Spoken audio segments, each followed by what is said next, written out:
시편 140편 1절에서 13절 다윗의 시 인도자를 따라 부르는 노래. 여호와여, 악인에게서 나를 건지시며 포악한 자에게서 나를 보존하소서.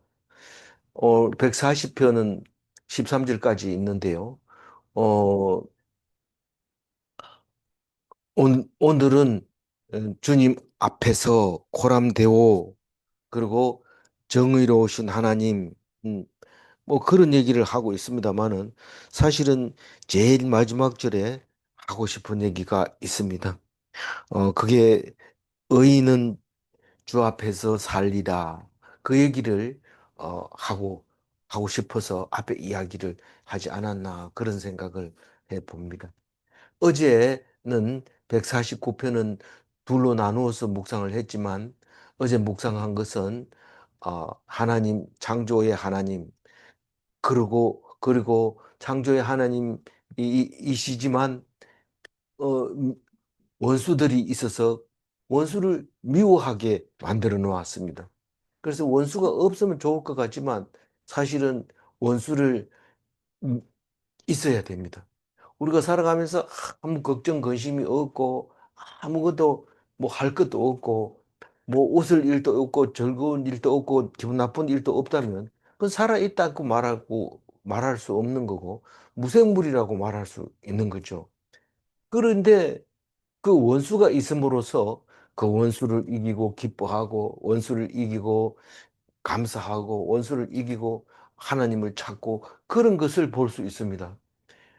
그래서 그게 무슨 뜻이냐 이러니까 그 우리가 가만 놔두면 죽는다는 거예요. 자꾸 괴롭혀서 근육을 키워야 된다는 거예요.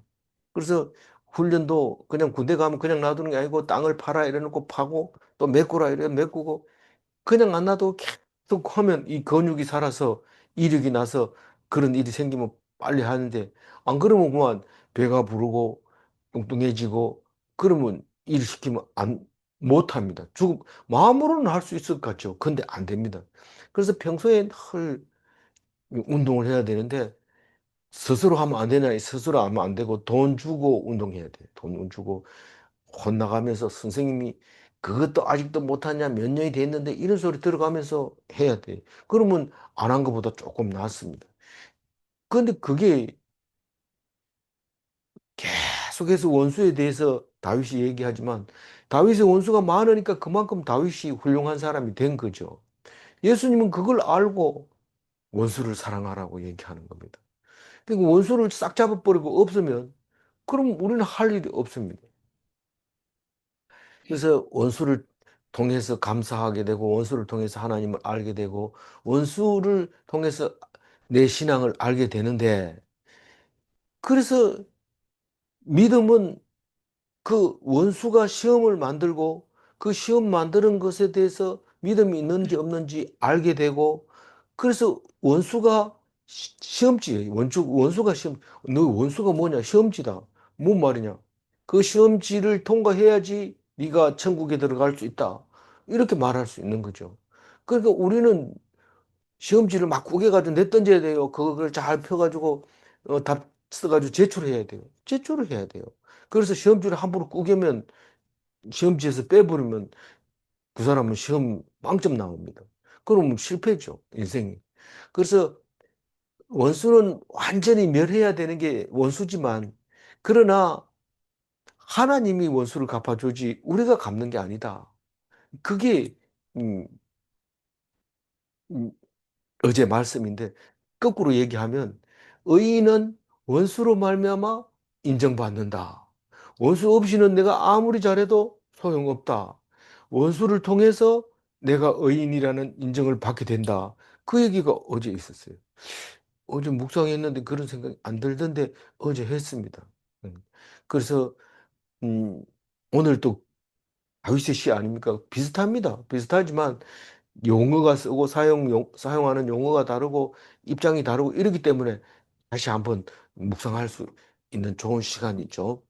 어, 1절에서 어, 여호와여, 악인에게서 나를 건지시며 포악한 자에게서 나를 보존하소서 이렇게 말할 때 악인이라는 게 뭐냐? 나를 구렁텅이에 빠뜨리는 게 악인이에요. 그럼 악인인지 선인지 잘 모르지만 나를 아주 음, 넘어져서 못 일어나게 만드는 거. 푹 빠지게 만드는 거. 그게 악인이. 잘 생각해 보면 나와요. 내가 왜 이렇게 음, 허우적거리는 곳으로 들어가야 되느냐? 악인이 인도하니까 걸로 들어가는 거예요. 그래서 거기서 나를 건져 달라고 얘기를 하면서 포악한 자에게서 나를 보전하소서. 다시 말해서 보전하다는 것은 지켜달라는, 파수하다, 나 자르라는 말인데 포악한 자에게서 나를 지켜주옵소서 이런 말입니다.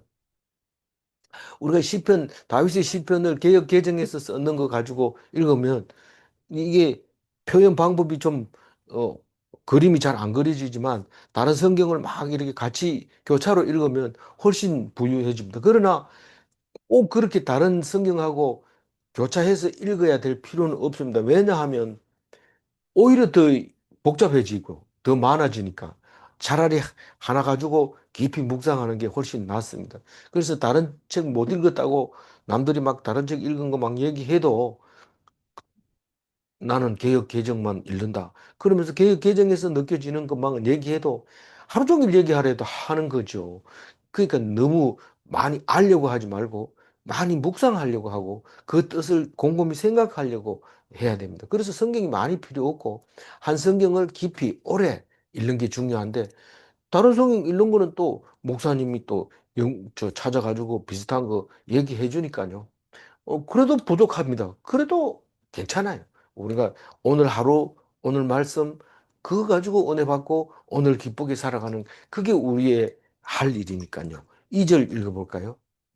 그들이 마음속으로 악을 꾀하고 싸우기 위하여 매일 모이오며 그 악인이라고 하는 게 사실은 악인 이러면 하나님이 없다 이렇게 하는 게 악인입니다. 근데 악을 꾀한다 이게 뭐냐 하면은 싸우는 거예요. 우- 하나님은 화평을 원하지 싸우는 걸 원하지 않습니다. 그런데 원수하고는 싸워야 돼요. 원수하고는 싸워야 화평이 오고 샬롬이 오는 거지. 야, 싸우는 게 뭐 좋나 이러면서 하나님이 싸우지를 원하지 않는다. 이러면서 악인들하고 같이 이렇게 어울려가지고 짝짝꿍 해버리면 이거는 안 되는 겁니다. 악인은 싸워야 싸움의 대상입니다. 그런데 악인들이 그냥 있나요? 우리 싸우려고 같이 싸우려고 맨날 모여서 뭐 합니까? 작당을 하죠. 뭔 작당을 공모한다 그러고 작당한다고 꾀를 낸다 그러고 머리를 쓴다고 모여서 연구하자. 우리 혼자서 연구하면 안 된다. 같이 모여서 하자. 근데 예수 믿는 사람은요. 왜 모입니까? 악을 꾀하기 위해서 모입니까? 물론 싸우기 위해서 모이는데 방법은 사람 죽이는 그런 머리를 쓰는 게 아니고 하나님을 찬양하기 위해서 모이는 겁니다. 그러니까 선한 사람은 싸우려고 하는 게 아니고 하나님께 찬양하기 위해서 매일 모이며 이렇게 읽어야 되죠. 2절은. 이 성경을 읽을 때 완전히 엉뚱하게 읽는 거예요. 예. 그러니까 성도는 선한 마음으로 찬양하기 위하여 매일 모이며 원수는 반대로 모이는 거죠. 3절 읽어봅니다. 뱀같이 그 혀를 날카롭게 하니 그 입술 아래에는 독사의 독이 있나이다 셀라. 이, 그, 독이 있나이다가 아니고 다른 번역에는 독이가 있나이다. 이렇게 해놨어요. 그게 입술 아래 이빨이 딱 드러나는데 그게 딱 물면은 독이 쫙 들어가죠. 그래서 이 혀가 날카롭다 이 말은 말 한마디로 해도 사람이 그만 그 소리를 듣고 자빠집니다. 그 유명한 어, 최진실 양 이쁘잖아요. 많은 사람들이 사랑을 받았잖아요. 어느 날 갑자기 죽어버렸어요. 그럼 왜 그러니까 누가 죽인 것도 아닌데 죽어버려요. 혓바닥으로 막 음, 악플을 달아놓으니까 그만 그 독리에 그냥 딱 물려가지고 죽어버린 거. 그 입술 아래 독이 있어요. 입술 아래 독은 뱀은 딱 물면은 독을 쏘지만 안 물어도 그 입술에서 나오는 소리가 독이 돼서 죽는단 말이에요. 그래서 이거를 이렇게 표현할 수 있을까? 다윗을 보면 다윗의 시를 보면 다윗의 예리한 영적 능력을 발견하게 되는데 우리도 이렇게 할 수 있어 이런데 할 수 있습니다. 잘 생각하면 이렇게 표현할 수 있습니다. 그래서 그런 걸 표현하려고 인문학을 배우잖아요. 그래서 표현법이 다양해지고 풍성해지잖아요. 근데 사실은 자세히 알고 보면 성경만 잘 읽어도 성경에 나와 있는 어휘만 잘 구사해도 문학적으로 월등히 뛰어난 사람이 될 수 있습니다. 근데 그걸 안 하니까 표현이 안 되고 또 나이 먹으니까 또 생각까지도 안 납니다. 그 단어도 생각 안 나서 그저 이러다 얘기 다 끝나고 똑똑한 사람 옆에 있으면 아예 그만 바보 멍청이 돼서 아무 말도 못하고 고개만 끄덕끄덕하고 이런데 이, 이 사람들이 그 다윗의 영적 예리한 그것을 우리는 성경을 보고 알아야 됩니다. 공부하고 머리 뭐 좋은 그 먹는다고 해서 머리 맑아지는 게 아니고 셀라는 뭡니까? 셀라는 한 박자 위에 이게 시편이 아닙니까? 시편은 막 줄줄줄 읽어도 안 되고 빨리 읽어도 안 되고 그렇다고 해가지고 뭐 막 일일이 한 절씩 따져도 안 되고 그냥 쭉 박자 맞춰서 노래하고 그리고 잠깐 쉬었다가 다음 이야기를 하고 보통 셀라가 있으면 앞에 하고 뒤에 하고 다른 얘기를 하려고 합니다. 고래 생각하고 이제 사절 읽어봅니다. 여호와여 나를 지키사 악인의 손에 빠지지 않게 하시며 나를 보존하사 포악한 자에게서 벗어나게 하소서. 그들은 나의 걸음을 밀치려 하나이다. 이 앞에도 건지소서 이 말은 빠지지 않게 하소서 같은 말이잖아요.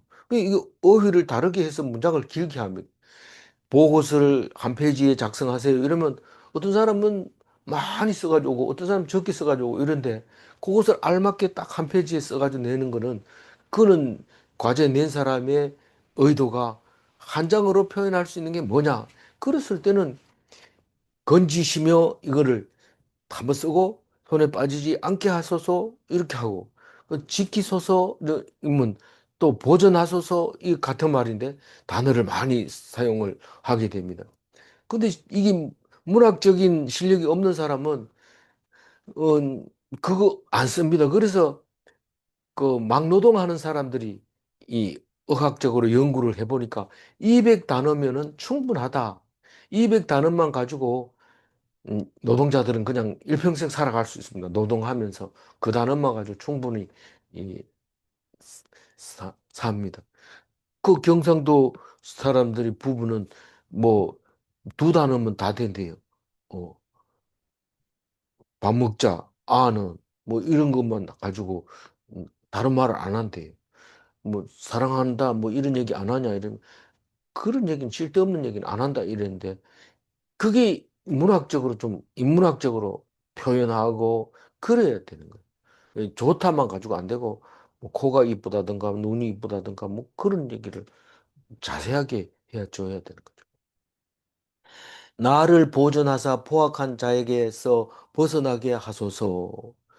그러니까 단어가 계속해서 다른 게 보존하사 뭐 이런 것도 사실은 낯자르라는 단어를 원어는 쓰고 있는데 우리나라 말은 그걸 오히려 한 단어를 가지고 이거 썼다가 저거 썼다 함으로써 시편을 오히려 재밌게 해놓은 것을 볼 수 있습니다. 그래서 이 개역 개정이 잘못 번역된 거는 훨씬 적습니다. 다른 데보다.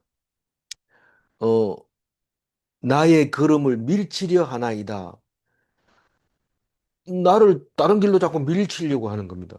근데 때로는 이게 아주 필요합니다. 없는 것보다 훨씬 낫습니다. 안 그러면 정신을 바짝 차릴 새가 없어요. 근데 원수가 와서 탁 밀치니까 정신이 번쩍 들어가지고 내가 정신 놓고 있다가 보면 죽겠다 싶으니까 정신을 바짝 차리는데 그거를 갖다가 예수님은 좋게 생각하고 그 원수를 잘 봐라. 네게 꼭 필요한 거다. 이렇게 말하고 있는 것을 우리가 볼 수 있습니다. 5절 읽어볼래요? 5절.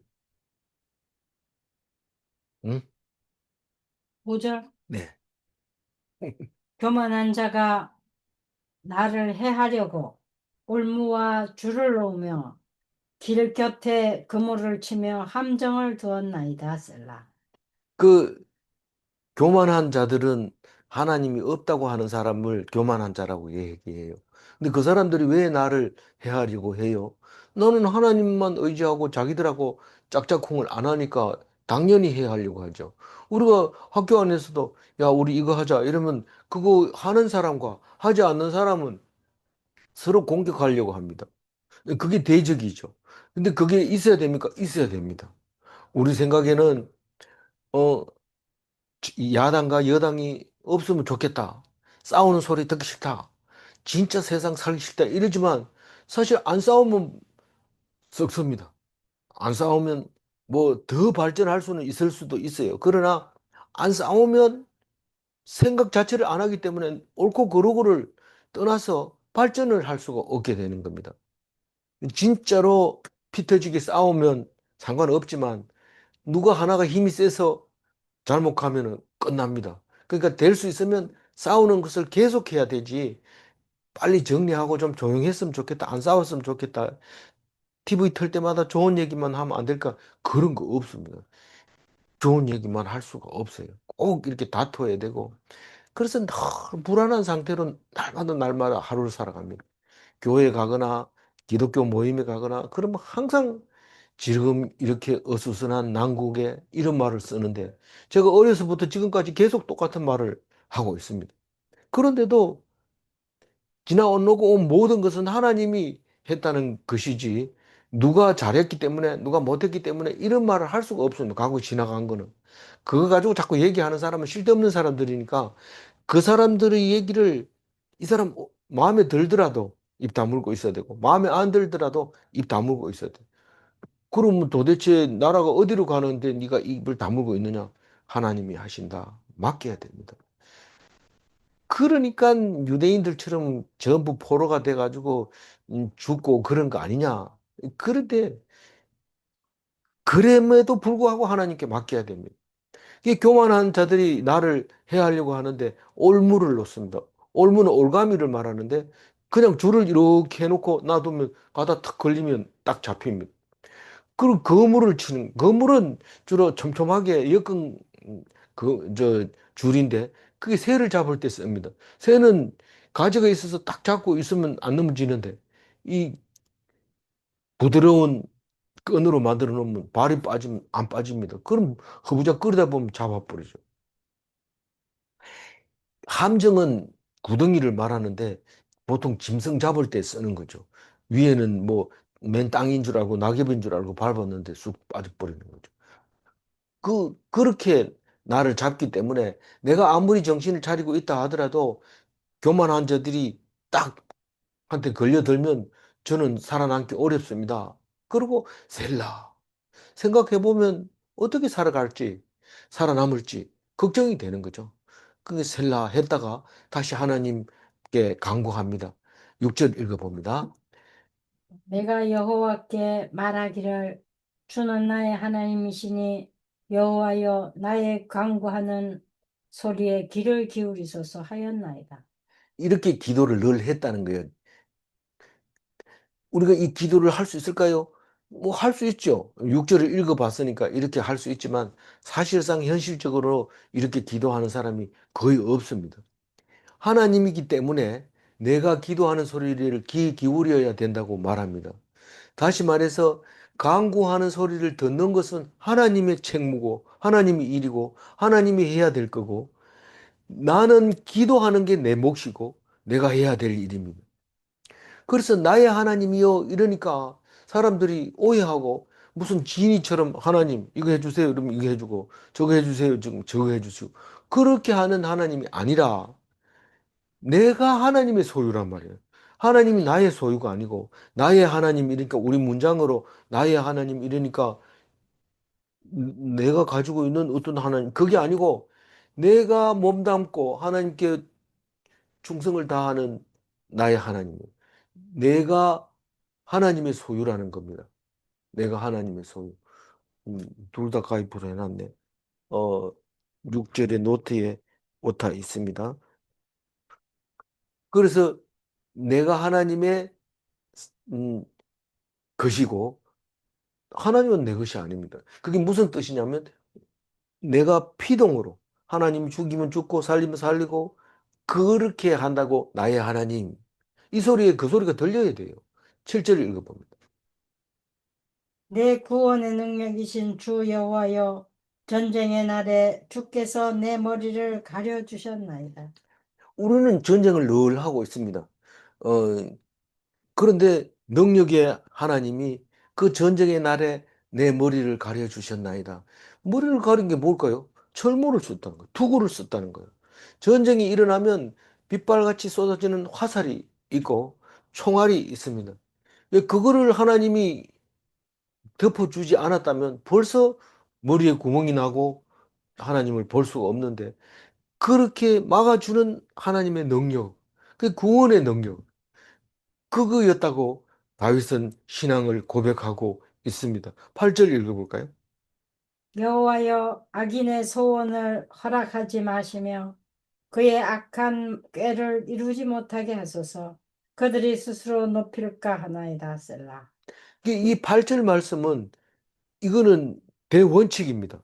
어제 대원칙은 뭐냐면 원수는 반드시 죽는다 하는 게 대원칙이지만 오늘 140편에 와가지고 대원칙은 악인은 만사가 불통하다. 일이 안 이루어진다는 겁니다. 똑같이 했는데 왜 안 될까? 하나님을 의지하지 않으면 안 된다. 그 얘기입니다. 악한 꾀를 이루지 못하게 하소서 이러면 아무리 연구를 해도 안 됩니다. 그게 만사가 불통이라는 뜻입니다. 그들이 스스로 높일까 하나이다. 하는 일마다 잘 되면 그 사람들이 얼마나 음, 음, 의기가 양양할까요? 그러니까 그거를 내가 못 보겠다는 거예요. 왜냐하면 하나님이 해줘야 되는데 그 사람들이 내 앞에서 의기양양하는 것을 볼 수가 없다는 거예요. 그러니까 절대로 음, 그 악인들의 소원을 허락하지 마십시오. 대원칙은 그겁니다. 악한 사람은 모든 일이 잘 안 된다. 이제 제일 마지막에는 의인은 모든 것이 잘 된다. 원수는 잘 안 된다. 하나님 편에 서 있는 의인은 잘 된다. 그게 대원칙의 140편의 대원칙입니다. 아니, 잘하면은 천국 가고, 못하면은 지옥 가는 거하고 비슷하네. 다릅니다. 이건 그 얘기하고 다릅니다. 하나님 편에 서 있는 것과 서 있지 않는 건데, 다른 종교가 열심히 하고 잘하고 남을 도와주고 이런 거를 가지고 말하는데, 그거는 도덕적인 차원에서 조금 높아진 종교적인 차원이지만, 기독교는 그 차원을 훨씬 뛰어넘습니다. 그건 다 수용하고 또 넘는 거죠. 그래서, 음, 아무리 선한 일을 하더라도 스스로 높아지면 하나님은 그거는 완전히 제껴놓고 넘어뜨려 버리고 고관처럼 넘어뜨려 보고 사람처럼 죽여버리고 그럽니다. 그런데 구절 읽어봅니다. 나를 에워싸는 자들이 그들의 머리를 들 때에 그들의 입술의 재난이 그들을 덮게 하소서. 그러니까 나를 에워싸는 자들이 누굴까요? 우리는 나 빼고는 전부 다 나를 에워싸는 사람들입니다. 그러니까 인싸를 말하는 거죠. 활동하고 있는 사람. 나는 아싸거든요. 왜냐하면 적응이 안 되니까. 세상 사람들하고 적응이 안 되니까 인사이드에 못 들어가고 아웃사이드에서 그냥 사는 걸 아싸라고 하는데 이건 뭐 그냥 요새 쓰는 말이니까 글로 표현할 수는 없지만 어쨌든 그래요. 그래서 대부분 사람들이 군중속의 고독을 느끼고 있는 거죠. 그렇게 교인들이 많은데도 그 중에 의기소침해가지고 집에 가는 사람들이 있단 말이에요. 그건 하나님의 말씀에 은혜를 못 받으니까 결국은 그런 모습을 볼 수 있는데 그게 교회라고 해가지고 다 나하고 동료가 아니라 나를 애워싸는 사람들도 있다는 거예요.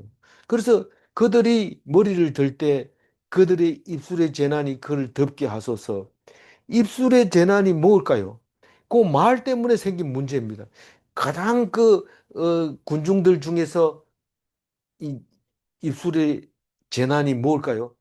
예수님을 못 박으소서 이게 에워싼 사람들이 군중들이 무슨 뜻인지도 모르고 못 박으라고 그래요.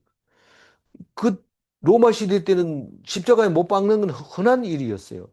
조금만 잘못해도 못 박습니다. 왜냐하면 많은 사람들에게 경각심을 주기 위해서. 그런데 백성들이 소리 지르면 그게 됩니다. 로마는 죄인을 무서워하지 않지만 군중들은 무서워하거든요. 이 군중들 말을 듣고 못 박으소서 이러니까 못 박았어요. 그걸 군중들을 오크로스라고 그래요. 아무 책임도 없이 그냥 막 소리 지르는 건데 그 애워싸는 자들이 입술로 내뱉은 그것이 그 재난이 그들을 덮게 해달라는 거예요. 결국은 예수님을 죽이는 게 아니라 자기들이 다 죽는 거죠. 안 믿으니까. 그 믿는 사람만 살아남은 거죠. 안 믿는 사람들이 못 박으소서, 못 박으소서 했던 것을 알 수 있는데, 이, 그, 오늘 140편에서는 조금 다르게 이제 표현을 합니다. 10절과 같이 표현합니다. 뜨거운 숯불이 그들 위에 떨어지게 하시며 불 가운데와 깊은 웅덩이에 그들로 하여금 빠져 다시 일어나지 못하게 하소서. 그 나중에 예수님이 하나님의 아들이고 다시 살아났다고 하니까 얼마나 부끄럽고 가슴을 치면서, 음, 도저히 그 죄를 씻을 수 없는 그 예수님을 믿기만 하면 어떤 죄도 용서를 받지만 예수를 안 믿는 죄는 절대로 용서를 받을 수 없다고 얘기를 하고 있습니다. 그게 성령 해방죄인데 예수님이 성령이니까 그걸 부인하면 결국은 사해 줄 수 있는 예수님이 없기 때문에 그거는 뭐 방법이 없습니다. 다시 말해서 예수님을 못 박아서서 이런 사람은 뜨거운 숯불이 그 머리 위에 떨어진 것과 마찬가지라는 거예요. 숯불이 머리 위에 떨어졌다는 게 로마서 12장 20절에 비슷한 말을 하고 있는데 한번 읽어보고 다시 말씀드릴게요. 내 원수가 줄이거든 먹이고 목마르거든 마시게 하라. 그리함으로 네가 숯불을 그 머리 위에 쌓아 놓으리라. 예수님은 원수를 죽이거나 진멸하거나 해렘하라고 하지 않습니다. 그건 구약에서 충분히 가르쳐 줬다. 원수라는 것은 없애야 되는 게 원수다. 그러나 지금 내가 너희들에게 가르쳐 주는 것은 원수를 도와줘라. 살려줘라. 죽이지 마라. 그럼 이거 자세하게 읽어보면 고양이가 쥐를 다 잡지 않는 거하고 비슷한 것 같이 느껴져요. 쥐는 절대로 고양이를 다 안 잡습니다. 만약에 고양이를 다 잡았다 하면 고양이도 죽어야 되니까요. 그러니까 고양이를 안 잡고 필요하면 한 마리 잡아가지고 놀다가 그리고 배가 고프면 먹고 그렇게 하는 게 주로 고양이입니다. 아주 대단하죠. 근데 왜 그렇게 목마르거든 마시게 하고 줄이거든 먹을 걸 주고 그 원수에게 왜 그렇게 해야 될까? 딴 사람한테는 잘해주라 이런 얘기가 없어요. 근데 예수님은 그런 말을 하는 거죠. 뭔 말이냐면 네 그렇게 해주면 네가 숯불을 그 머리 위에 쌓아 놓으리라 이렇게 얘기합니다. 숯불을 머리에 놓으면 얼굴이 빨개집니다. 머리 위에 이렇게 이고 있으면 숯불을 옛날에는 불을 많이 이고 갔어요. 그 저기 이쪽 집에서 저쪽 집 뭐 불씨만 가져가면 되는데 그래도 이렇게 그 들고 가는데 그건 제가 이제 생각한 거고 원래는 숯불을 머리에 이는 얼굴이 빨개지는데 보통 죄를 지으면은 여러 사람 앞에서 얼굴이 빨개지도록 앞에 내놓고 제목을 막 물어보고 이러잖아요. 그럼 얼굴이 빨개지면 음, 부끄러움을 당하는 건데 숯불을 머리에 이면은 얼굴이 철면피려 가지고 막 사람들이 놀려도 얼굴이 안 바뀝니다. 그럼 사람들이 잘못했는지 모릅니다. 그래서 강제로 네 수풀을 머리에 이고 여기 서 있어. 이러면 얼굴이 빨개집니다. 그러면 사람들이 저 사람 뭐 잘못했구나 하는 것을 알게 하려고 하는 거죠. 이것도 그림입니다. 그냥 그림. 그런데 그렇게 해달라는 거예요. 군중들이 말한 거를 그렇게 부끄럽게 해라. 해달라고 얘기하고 있습니다. 그런데 이 불 가운데와 깊은 웅덩이에 빠지게 해달라고 하는 것은 마태복음 13장 42절에 풀무불에 던져 넣으리니 거기서 울며 이를 갈게 되리라 하는 말씀이 생각이 나는데 그 원수들을 풀무불에 던져버리라는 거예요. 어, 다시는 못 나오도록. 그래서 그 얘기를 지금 음, 다윗이 하고 있는데 뭐 내용상으로 봐가지고는 크게 뭐 가슴을 칠 만큼 울리는 게 없습니다. 원수들을 죽여주시고 불 가운데 던지시고 부끄럽게 해주시고 이 정도밖에 안 되는데 우리는 그런 얘기 하려면 똑같은 얘기 계속 반복하면 더 싫어집니다. 사실상. 그러니까 그러나 다윗은 정리해서 차곡차곡 얘기를 하는데 왜 그렇게 했을까요?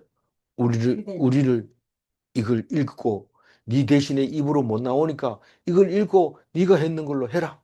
그렇게 말하고 있는 것 같아요. 그래서 우리는 10절을 읽고 나면 나도 다윗과 같은 그런 신앙을 가지고 있다. 이렇게 말할 수 있는 겁니다. 11절 읽어볼까요? 11절.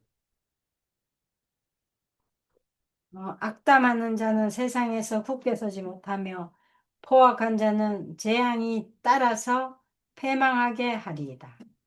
악담하는 자가 당연히 원수지요. 포악한 자라고 뒤에 또 얘기하는데 포악한 자나 악담한 자나 마찬가지 또뭐 악한 말을 하는 거죠. 세상에 굳게 서지 못한다 하는 것은 사람이 죽는 거나 마찬가지입니다. 그렇게 험악하게 하면 죽습니다. 근데 좋은 말하고 선한 말하고 축복의 말을 하고 이런 사람은 안 죽습니다. 제가 어제도 그 얘기했지만 병원에 환자가 언제 죽습니까? 악담을 하고 막 내가 이런 거 돈 벌어놓고 쓰지 못하게 죽은 건 너무 아깝다 원통하다 이러면 그 사람은 죽는 겁니다. 그러나 하나도 돈 안 벌어놔도 참 잠시 후에 다시 만나자. 그런 사람은 죽는 겁니까? 안 죽습니다. 그러니까 악담하는 자는 세상에 굳게 서지 못하며 포악한 자는 재앙을 따라 패망하리이다. 그게 다윗의 믿음이에요. 앞에 있는 거나 얘기한 거나 마찬가지로 악한 자는 죽는 거고 넘어지는 거고 믿음이 있고 하나님 편에 서 있는 사람은 안 죽는다. 그래서 그 믿음대로 반드시 된다 하는 것을 오늘 11절에서 말하고 있는 것 같아요. 12절 읽어볼까요? 내가 짤거니와 여호와는 고난을 당하는 자를 변호해 주시며 궁핍한 자에게 정의를 베푸시리이다. 그래서 다윗은 하나님에 대한 지식, 그거를 정리를 이 12절과 13절에 했습니다. 나는 하나님이 이런 분이라는 것을 알고 있다. 그래서 내가 알거니와 이렇게 표현했습니다. 네가 뭘 아는데 하나님은 고난 당한 자를 변호해 주신다. 고난 당하는 자를 어떻게 변해? 게을러 가지고 음, 돈이 없고 또 응? 지가 잘못했으니까 그런 일을 당하는 거지. 그건 변호해 주는 게 아닙니다. 변호는 어떻게 해주냐면 그가 좀 잘 시원찮다. 애가 원래 옳잖다. 그렇게 얘기할 때 누가 만들었는데요? 내가 만들었다. 그러면서 걔는 죄가 없고 물을 거 있으면 나한테 물어봐라. 이게 변호해 주는 겁니다. 요즘 변호사들은 그렇게 변호를 안 합니다. 그냥 물어볼 거 없나요? 이러고 그 사람이 저는 옳다고 생각하는데요. 판사가 알았다. 니는 그렇게 생각하지만 나는 그렇게 생각 안 한다. 딱 그게 변호사입니다. 그게 세상 변호사는 믿을 게가 못 되죠. 그런데 왜 변호사를 씁니까? 변호사를 안 쓰면 재판관이 재판을 안 합니다. 왜 변호사 없이 재판을 못하게 합니까? 자기들이 법을 그래 만들어 놨어요. 그래서 법을 공부한 사람은 서로서로 이렇게 도와가면서 살아남게 하기 위해서 그런 거죠. 시험 치면 붙기도 어렵습니다. 근데 그 사람의 변호를 안 하면은 재판을 안 해줄 정도로 그렇게 스스로를 보호하면서 하는데 될 수 있으면 고소하지 말고 그렇게 살아야 됩니다. 하나님이 다 알아서 갚아줍니다. 손해 보면. 궁핍한 자에게 정의를 베푼다. 아까도 얘기했지만 사람들이 궁핍하면 네가 게을러서 가난한 거지. 이렇게 얘기를 할 수 있지만 그게 아니다. 내가 하늘의 비를 멈췄고 내가 음, 너희들 먹을 것이 없게 했는 건데 지금 그러면 잘 사는 사람도 있고 못 사는 사람이 있는데 어떻게 된 거예요? 실제로 잘 사는 사람들은 남의 거를 빼앗았기 때문에 잘 사는 겁니다. 만약에 빼앗았다 하더라도 다 잘 산다면 그거는 뭐 말할 거 없어요. 그러나 구품한 사람이 생긴다면 그거는 폭리를 취한 겁니다. 같은 노동을 가지고 사람은 음, 노, 그 가치를 다르게 판단해서 폭리를 취했기 때문에 한 사람은 잘 먹고 한 사람은 가난하고 이런 겁니다. 그래서 그거를 베풀어 주는 그게 정의입니다. 여기서 말하는 정의는 음, 뭡니까? 음, 어, 미시파트입니다. 미시파트. 그러니까 음, 도저히 이해가 안 가는 것도 옳다고 인정하면 미시파트고 제다카는 하나님의 미시파트를 인정하는 게 제다카입니다. 좀 어렵지만 앞으로도 계속 나올 겁니다. 그래서 미시파트와 제다카가 하나님의 것이니까 우리는 그것을 믿고 있으면 고난 당해도 궁핍해도 하나님이 내 편이 돼 주는데 내가 아는 지식은 바로 그거다라는 겁니다. 마지막 13절 읽어봅니다. 내가 알거니와 13절 읽어봅니다. 진실로 의인들이 주의 이름에 감사하며 정직한 자들이 주의 앞에서 살리이다. 예, 이거는 이제 다른 구절에도 많이 나옵니다. 의인은 믿음으로 살리다 이 말인데 여기는 믿음이라는 단어가 없습니다. 그러나 다윗의 믿음이 바로 13절과 같은 말씀입니다. 진실로 확실하게 내가 분명하게 믿는 거 그걸 말하는데 의인들이 주의 이름에 감사하며 의인이라고 하는 것은 죽지 않는 사람을 말하는 겁니다. 의인은 의인이 살리라, 의인들이 살리라, 이렇게 할 때 살아있는 동안에 주 앞에서 산다는 뜻인가? 그게 아니라, 살아있는 동안이 아니라 주 앞에서는 영원히 살리라, 이런 뜻입니다. 1차적으로는 안 죽고 산다는 뜻인데, 그게 영원히 산다는 겁니다. 주의 이름에 감사하며, 그 하나님이라고 하는 그 이름 하나만 들어도 감사한 거죠. 근데 하나님의 이름이 부르지도 않고 안 부르니까 감사도 없고 그건 의인이 아닙니다. 그 의인은 정직한 사람을 말하는 겁니다. 정직한 사람은 주 앞에 섭니다. 그런데 주 앞에 못 서는 사람은 정직하지 못한 사람은 다 드러나기 때문에 재판하면 다 넘어집니다. 붙들려 가고 착고에 처해서 가고 그렇게 됩니다. 근데 정직한 사람은 재판받아도 똑바로 써가지고 음, 그런데 무죄 딱 나옵니다. 그러면 그 당당하게 걸어서 나가죠. 경찰도 손 못 대고 아무도 손 못 댑니다. 딱 나갑니다. 그래서 주 앞에 서리라, 주 앞에 살리라, 주 앞에 안 죽으리라, 주 앞에 영원히 살리라. 그런 뜻입니다. 그래서 성경을 한 절만 읽고 그냥 외우다가 머릿속에 그림이 안 그려지면 지나가 버리는데 의인은 살리라 이 말할 땐 안 죽는다는 뜻입니다. 원래는 음, 죽어야 될 사람이 안 죽는다.